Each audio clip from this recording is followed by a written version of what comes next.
السلام علیکم ورحمۃ اللہ تعالی وبرکاتہ۔ نحمده ونصلی ونسلم علی رسولہ الکریم، اما بعد فاعوذ باللہ من الشیطان الرجیم، بسم اللہ الرحمن الرحیم۔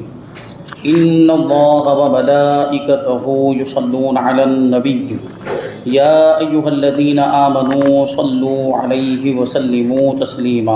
اللہم صل علی سیدنا ومولانا محمد معدن الجود والکرم وآلہ الکرام وابنہ الکریم وبارک وسلم صلاۃ وسلاما علیک یا رسول اللہ صلی اللہ تعالی علیہ وسلم۔ دوسری حدیث پاک ہے جو ارکان اسلام کے بارے میں ہے۔ ارکان اسلام یعنی اسلام کے ستون، اسلام کی بنیادیں۔ ارکان یہ رکن کی جمع ہے، اور رکن کا مطلب ہی ہوتا ہے کہ جس پر عمارت قائم ہوتی ہے، اور جو ستون عمارت کے لیے اہم اور ضروری ہوتے ہیں ان کو ارکان کہا جاتا ہے۔ تو اسلام کی بنیاد کن چیزوں پر ہے، اسلام کے ارکان کیا ہیں، اور اسلام کے ستون یہ کون سی چیزیں ہیں، وہ اس حدیث پاک میں بیان کیا گیا۔ تو سب سے پہلے ہم حدیث پاک کا متن، اس کی سند وغیرہ سماعت کرتے ہیں، اور اس کے بعد ترجمہ، پھر آگے کی باتیں انشاءاللہ ایک کے بعد ایک شامل کی جائیں گے۔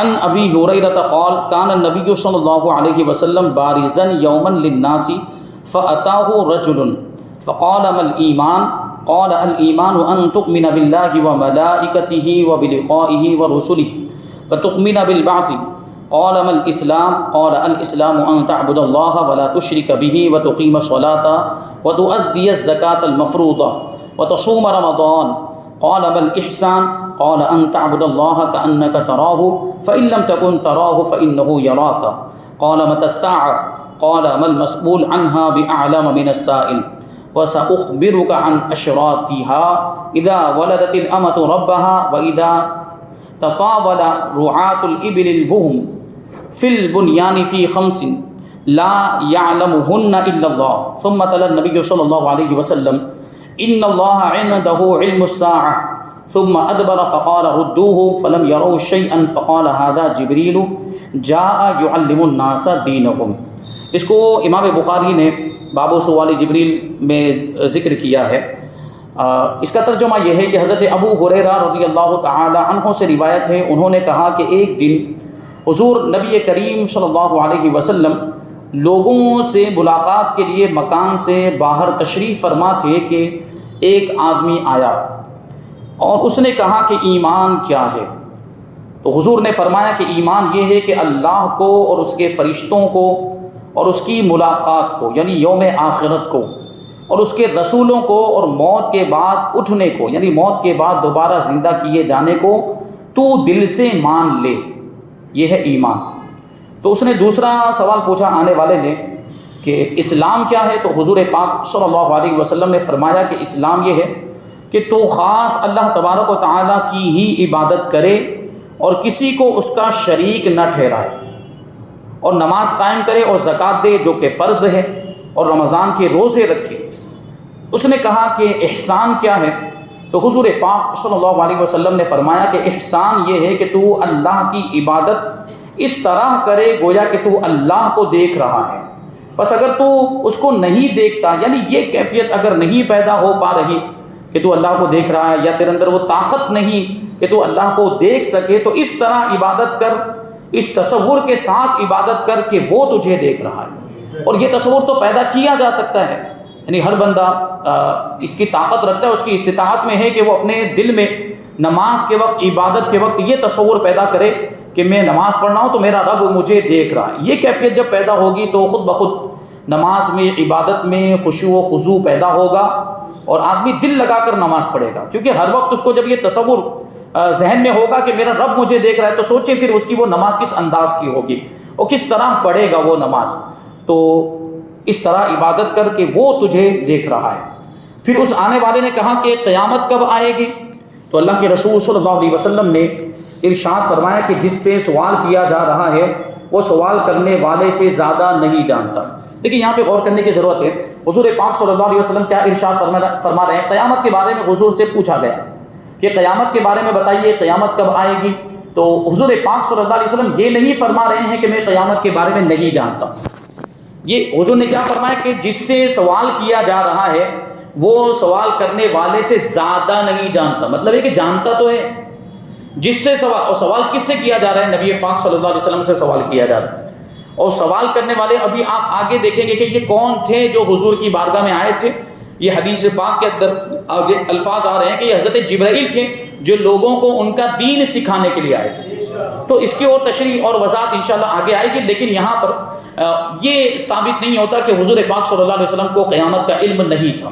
اور پھر آگے آپ دیکھیں حضور پاک صلی اللہ علیہ وسلم قیامت کی نشانیاں بیان فرما رہے ہیں. تو نشانیاں کون بتا پائے گا؟ جس کو اس چیز کا علم ہوگا تبھی تو بتا پائے. تو حضور پاک صلی اللہ علیہ وسلم قیامت کی نشانیاں بتا رہے ہیں، اس کا مطلب ہے کہ آپ کو قیامت کا علم ہے. اور حضور نے یہ جو فرمایا کہ جس سے سوال کیا جا رہا ہے وہ سوال کرنے والے سے زیادہ نہیں جانتا، یعنی برابر برابر جانتا ہے. جتنا سوال کرنے والا قیامت کے بارے میں جانتا ہے اتنا ہی وہ جانتا ہے جس سے سوال کیا جا رہا ہے. یعنی جبرائیل بھی اتنا جانتے ہیں اور حضور پاک صلی اللہ علیہ وسلم بھی قیامت کے بارے میں اتنا جانتے ہیں. تو یہ بات ہوئی. اور ایک بات یہاں پہ اور غور کرنے کی ہے، وہ یہ ہے کہ یہاں پر 3 چیزیں اور 3 فرائض اسلام کو، ارکان اسلام کو ذکر کیا. یعنی اس میں آپ نے دیکھا تو نماز آ گئی، عبادت آ گئی، اور اس میں آپ نے دیکھا کہ روزہ بھی آ گیا، اس میں زکوٰۃ بھی، لیکن حج کا ذکر نہیں آیا. تو اس کی وجہ یہ ہے کہ یہ حدیث پاک اس وقت کی ہے، اس زمانے کی ہے جب حج فرض نہیں ہوا تھا. حج چونکہ ابھی تک فرض نہیں ہوا تھا، اس لیے حضور پاک صلی اللہ علیہ وسلم نے اس حدیث پاک میں حج کا ذکر نہیں کیا. ورنہ بعد کی جو احادیث مبارکہ ہیں اس میں حج کا بھی ذکر ہے. ممکن ہے کہ آگے کسی حدیث کے اندر اس کا ذکر آیا. تو حضور پاک صلی اللہ علیہ وسلم سے جب آنے والے نے پوچھا کہ قیامت کب آئے گی، تو حضور نے فرمایا کہ جس سے سوال کیا گیا ہے وہ سوال کرنے والے سے زیادہ قیامت کے بارے میں نہیں جانتا. ہاں، میں ابھی تجھ کو قیامت کی نشانیاں بتاتا ہوں. وہ یہ ہیں کہ جب باندی اپنے مولا کو جنے گی، باندی اپنے آقا کو جنے گی، اور اونٹوں کے چرواہے کالے کالے رنگ والی بڑی بڑی عمارتوں میں فخر و گھمنڈ کرنے لگیں گے. یہ علم قیامت ان 5 چیزوں میں سے ہے جن کو خدا کے سوا کوئی نہیں جانتا. ابھی سوچنے جیسی بات ہے. حضور یہ بھی ارشاد فرما رہے ہیں کہ یہ چیزیں ایسی ہیں جو 5 چیزوں سے تعلق رکھتے، وہ 5 جن کو علوم خمسہ کہا جاتا ہے. اللہ تبارک و تعالیٰ نے اس آیت کریمہ میں ارشاد فرمایا ان اللہ عنده علم الساعة وينزل الغیث ويعلم ما في الارحام وما تدری نفس ماذا تکسب غدا وما تدری نفس بأي ارض تموت. یہ 5 علوم اس آیت کریمہ کے اندر بیان کی گئے. اس کا مطلب یہ ہوتا ہے کہ بے شک اللہ تبارک و تعالیٰ کے پاس ہی قیامت کا علم ہے، اور بارش کب ہوگی یہ اللہ تبارک و تعالیٰ ہی جانتا ہے. ماں کے پیٹ میں کیا ہے، لڑکا ہے لڑکی، یہ بھی اللہ تبارک و تعالیٰ ہی جانتا ہے. اور کون کہاں مرے گا یہ بھی اللہ تبارک و تعالیٰ ہی جانتا ہے. وما تدری نفس بأي ارض تموت. اور کون آئندہ کل کیا کرے گا، آئندہ کل جو آنے والا کل ہے اس میں کون کیا کرے گا یہ بھی اللہ تبارک و تعالیٰ ہی جانتا ہے. یہ علوم خمسہ. تو ان میں اللہ تبارک و تعالیٰ نے ان چیزوں کی 5 چیزوں کی نسبت اپنی ذات کی طرف کی ہے. اور حضور پاک صلی اللہ علیہ وسلم قیامت کے علم کے بارے میں فرما رہے ہیں کہ قیامت کا علم بھی ان 5 چیزوں میں سے ہے جن کو اللہ کے سوا کوئی نہیں جانتا، جبکہ حضور پاک صلی اللہ علیہ وسلم خود قیامت کی نشانیاں بتا رہے ہیں. اس کا مطلب کیا ہے کہ حضور پاک صلی اللہ علیہ وسلم قیامت کے بارے میں جانتے ہیں. تو اس کا پھر آیت کریمہ سے ٹکراؤ ہو جا رہا ہے. آیت کریمہ میں تو یہ بات بیان کی کہ قیامت کا علم تو صرف اللہ تبارک و تعالیٰ کے پاس ہے، جبکہ اس حدیث سے خود ثابت ہو رہا ہے کہ رسول پاک صلی اللہ علیہ وسلم کو بھی قیامت کا علم ہے. تو اس کا بالکل واضح مطلب یہ ہے، اور ہمارے علماء نے یہ بات بالکل واضح کر دی ہے، بیان کیا کہ اللہ تبارک و تعالیٰ کا جو علم ہے وہ علم ذاتی ہے، کسی کا دیا ہوا نہیں ہے. اللہ تبارک و تعالیٰ بذات خود چیزوں کو جاننے والا ہے، اور اس کا علم، اس کے علم کی کیفیت ہے کہ اس کا علم اس کی صفت ہے جو ازلی ابدی ہے. یعنی جس طرح اس کی ذات ازلی ابدی ہمیشہ سے ہے، ہمیشہ رہے گی، اسی طرح اس کی یہ علم کی صفت بھی ہمیشہ سے ہے اور ہمیشہ رہے گی.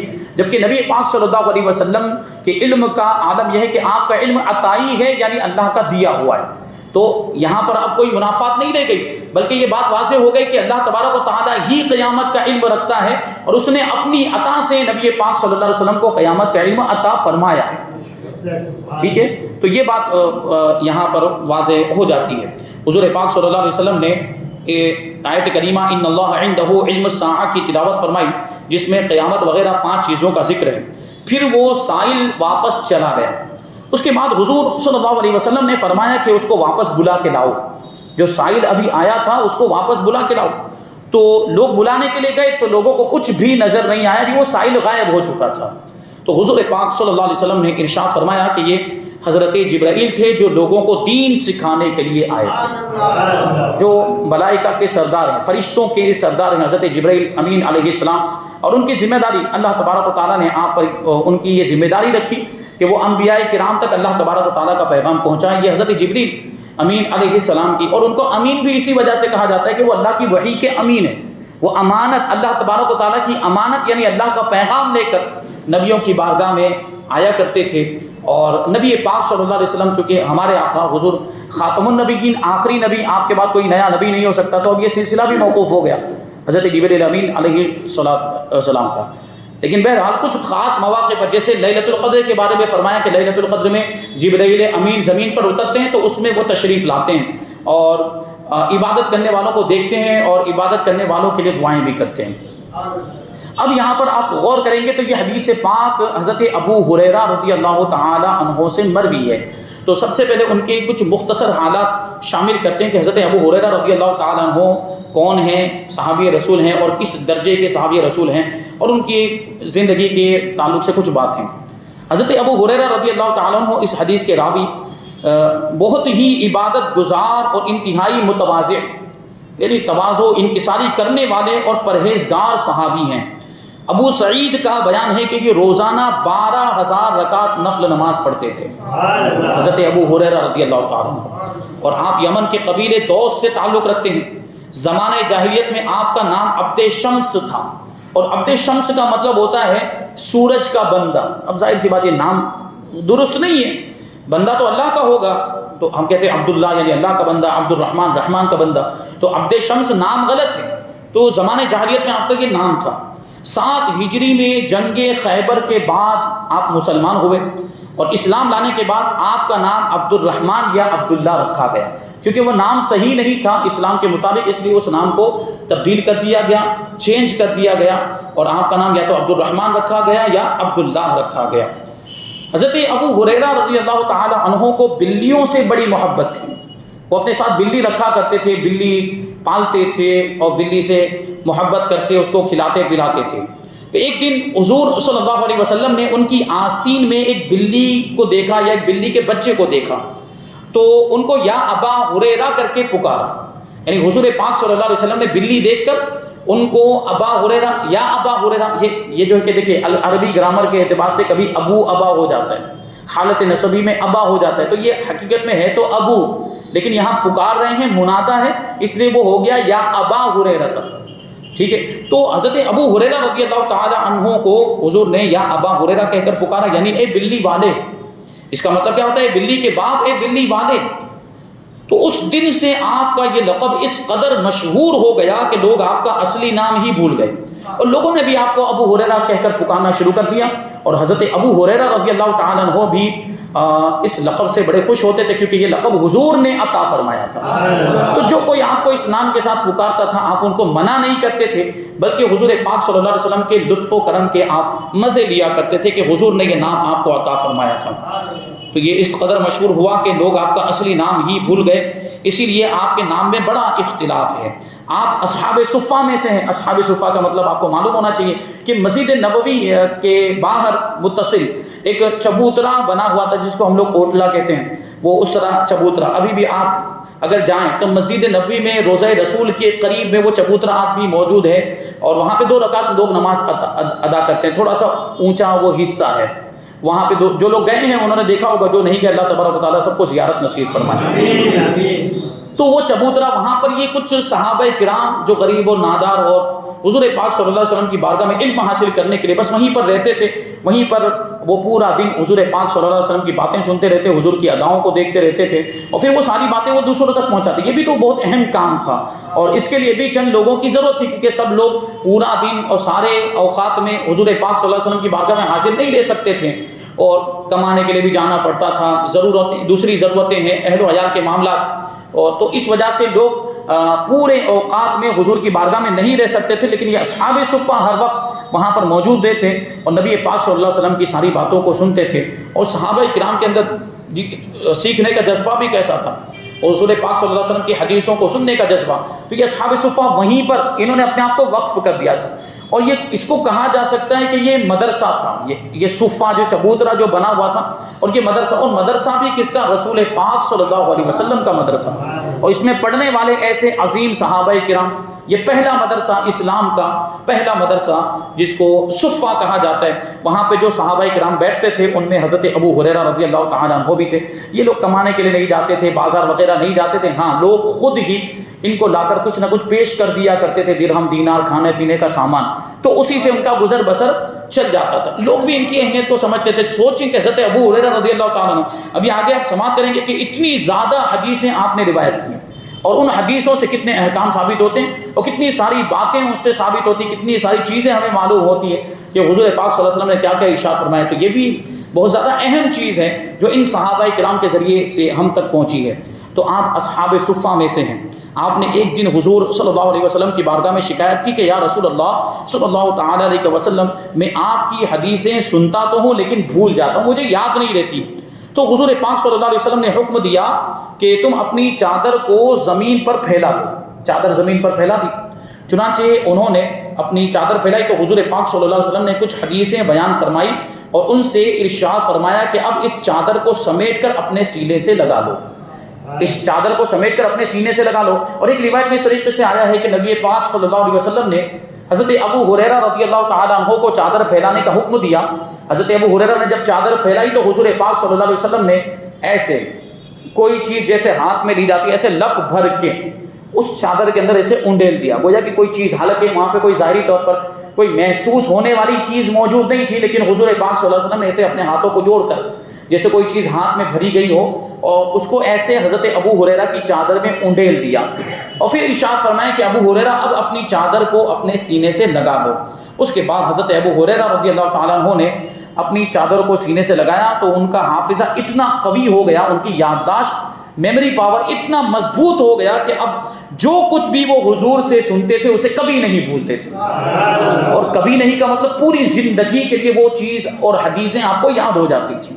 یہ حضور پاک صلی اللہ علیہ وسلم کا معجزہ ہے کہ حضرت ابو ہریرہ رضی اللہ تعالیٰ عنہ جو پہلے حدیثوں کو بھول جایا کرتے تھے، اور اب عالم یہ ہو گیا کہ کوئی بھی حدیث سنتے ہیں تو وہ حدیث ایسی یاد ہو جاتی ہے کہ پھر اسے کبھی بھی فراموش نہیں کرتے، ہمیشہ وہ یاد رہتی ہے۔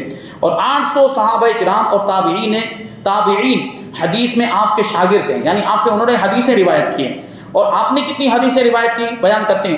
آپ نے 5374 حدیثیں روایت کی ہیں، اور سب سے زیادہ حدیثیں روایت کرنے والے صحابی یہی ہیں، حضرت ابو ہریرہ رضی اللہ تعالیٰ عنہ، اور ان کا قوت حافظہ آپ نے دیکھا بھی، تو جن میں سے 446 حدیثیں بخاری شریف میں ہیں، اور 59 ہجری میں 78 سال کی عمر پا کر مدینہ منورہ میں آپ نے وصال فرمایا اور جنت البقیع میں مدفون ہوئے۔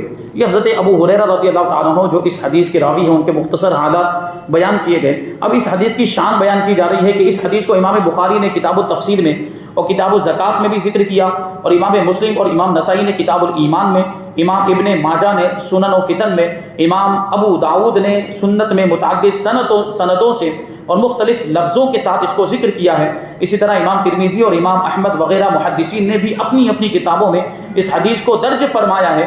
امام بغوی نے اپنی دونوں کتابوں مصابیح اور شرح السنہ کا آغاز اسی مضمون کی حدیث سے کیا ہے، اور حضرت علامہ قاضی عیاض علیہ الرحمہ نے فرمایا ہے کہ یہ حدیث تمام وظائف اور ظاہری باطنی عبادتوں کی جامع ہے، یعنی تمام وظیفے جو ہم اذکار پڑھتے رہتے ہیں یا جو ظاہری باطنی عبادتیں کی جاتی ان ساری ظاہری باطنی اور ظاہری باطنی عبادتوں کو اس حدیث میں جمع کر دیا گیا ہے۔ اس درجے کی یہ حدیث، اور دیکھیں کتنی ساری حدیث کی کتابوں کے اندر اس کو روایت کیا گیا ہے، تو اس کی سندی حیثیت کا بھی اس سے ہمیں اندازہ ہو جاتا ہے کہ کس درجے کی یہ حدیث ہے۔